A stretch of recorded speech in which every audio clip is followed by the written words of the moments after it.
Good afternoon. And first of all, thank you very much for the invitation to be here celebrating the anniversary of CROD. I'm sorry, I'm still working on my Norwegian. I have a train sometimes. For the International Center for the Prevention of Crime, the ICPC, is an honor to be part of the celebration, especially because Norway, represented by the Norwegian police, has been a very active and important member of the center. Personally, I'm also very glad to be back to Oslo on such an important occasion. So I'm going to take this opportunity to talk and to bring to you an international perspective on crime prevention and community safety. And to start any analysis on such a theme that intend to make a broad international comparison, I think the first step is to acknowledge that crime is very unevenly distributed around the world. I can give you some examples about that. So certain countries such as Guatemala have homicide rates that are higher than 30 for every 100,000 inhabitants. And at the same time, some other countries in Eastern Europe or South Asia, homicide rates are no more than 10 times lower. And I'm sure that here in Norway, homicides are not a big problem, as in many other European countries. But also important disparities are observed between and within regions. In Africa, for instance, we can think about Egypt, Morocco, that have homicide rates lower than 3. And when compared to South Africa, we can see a very big difference.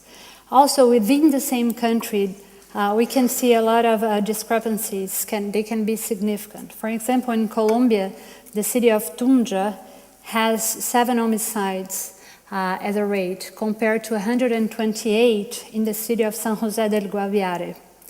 Finally, within the same city even, we can have differences between homicide rates. The city in Rio de Janeiro, in Brazil, the country where I come from, you have neighborhoods that have homicide rates that start on 2, and neighborhoods that have homicide rates that go up to 28. So this, I think, would be the first issue for us to recognize, is how unevenly crime is distributed around the world, around regions, within and also within cities. Crime, and therefore safety, is a crucial element for us to think about inequalities and disparities. Also, the second topic that we should acknowledge as well is how our problems are therefore different for different parts of the world. So, for instance, I could tell you that for countries in the south, gun trafficking and the illegal gun market is today a very crucial and important subject. In the city of São Paulo in Brazil, the city where I was born and raised, more than 80% of the homicides are committed with firearms. This is not such a problem for European countries. On the other hand, immigration appears to be a very important issue nowadays to the countries of the north, being not so important for countries of the south. Why I'm starting by addressing all these differences? I think that, of course, they show us that different contexts bring different challenges, but at the same time, I think it's by understanding the global dimension is the better way for us to understand also our local problems. So the International Center for the Prevention of Crime was created in 1994 to, among other things, promote exchange in the field of crime prevention. And the center produces every 2 years a report on the evolution of prevention and community safety around the world, bringing together outcomes of public policies, strategies and practice that are being developed around the globe. The 2010 edition of the report was launched in May in the 12th UN Congress of Criminal Justice and Crime Prevention that happens in Brazil. It was a total coincidence. And we launched it there.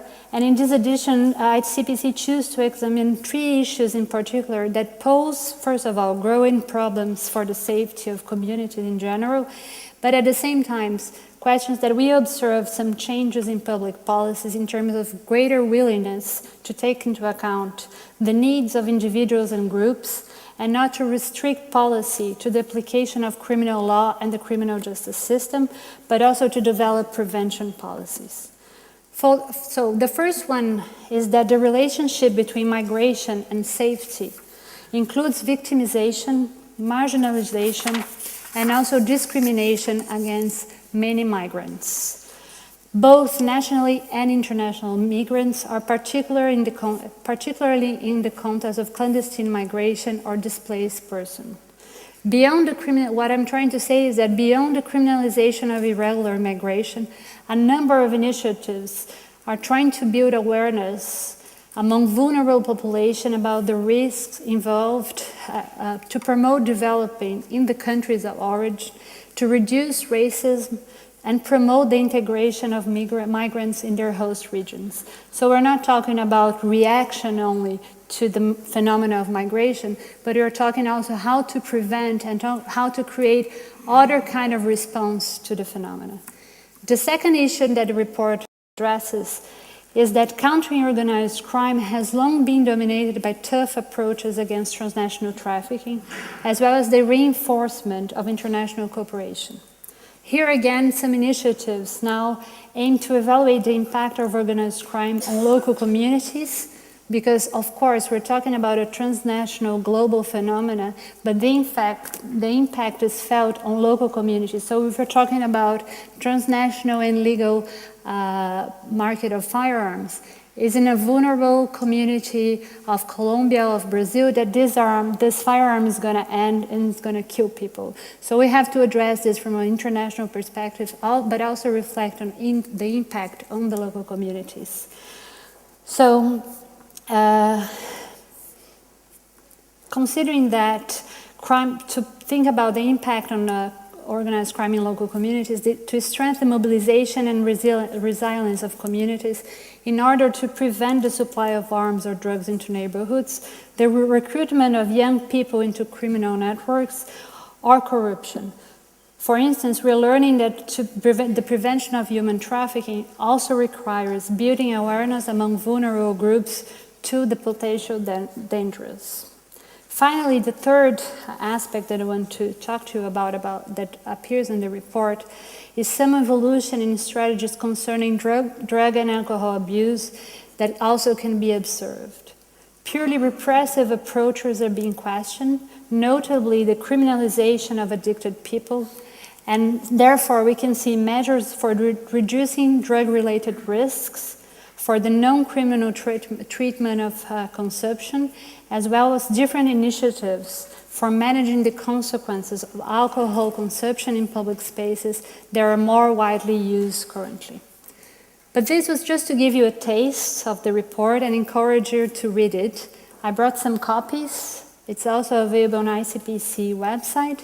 But I would like to go back to talk about crime prevention in a more broad way, especially because the report brings two key findings from this international comparative research.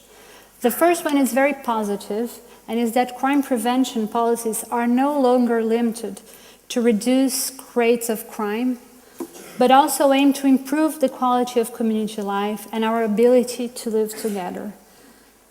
In other words, crime prevention policies are not there to combat crime only, or to face crime, or to prevent crime, but they are to foster and to create a better environment, a better society, a better place for us to live, which is a completely shift in the conception of what is the role of crime prevention and what we're talking about when we're talking about preventing crime. The other key finding of the report is that although there has been a considerable progress in the development of prevention policies, they are still marginalized within the broader scope of public safety policies. And although this is not such a positive one, I think it gives a good hint on how can we work and what should we do to change that. So I want to talk about these two aspects, its implications, consequences, and what they mean to the different regions of the world. So as I was telling you, the first one, that it's public policies in prevention go beyond reducing crime, but also aim to improve the quality of community life.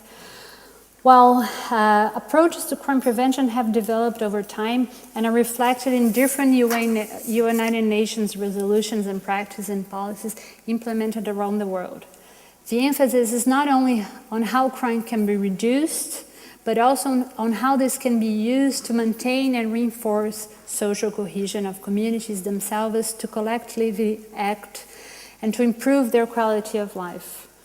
The question here is how and when do we want to interfere? Do we want to react to crime, or do we want to foster a culture of prevention?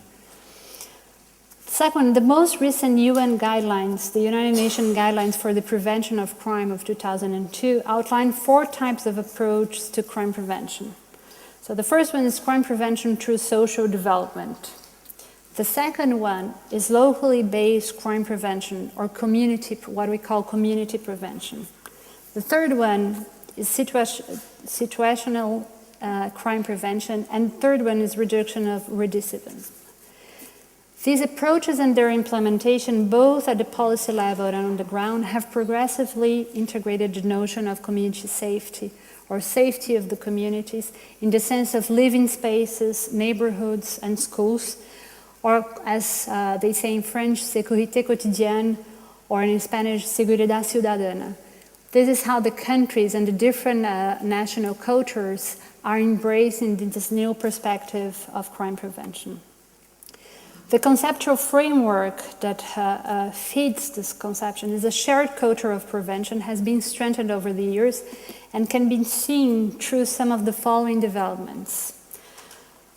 International organizations such as the United Nations Office Against Drugs and Crimes, the UNODC, has supported the production of a number of tools intended to facilitate the implementation of international standards. One of the main themes of the 12th United Nations Congress on Crime Prevention and Criminal Justice System is ensuring the international standards are implemented more effectively. ICPC has drafted 2 guides for the UNODC, the Crime Prevention Assessment 2 and the Handbook on the UN Crime Prevention Guidelines, making the work that it's currently available at the UNODC website. It's about to be launched. UN Habitat has also published a report on the use of safety audit guides for women's safety that is called Women's Safety, What Works and Where. And ICPC has organized in the 12th UN Congress an entire workshop to the member states that was about the urban opportunity, how cities can contribute to crime prevention.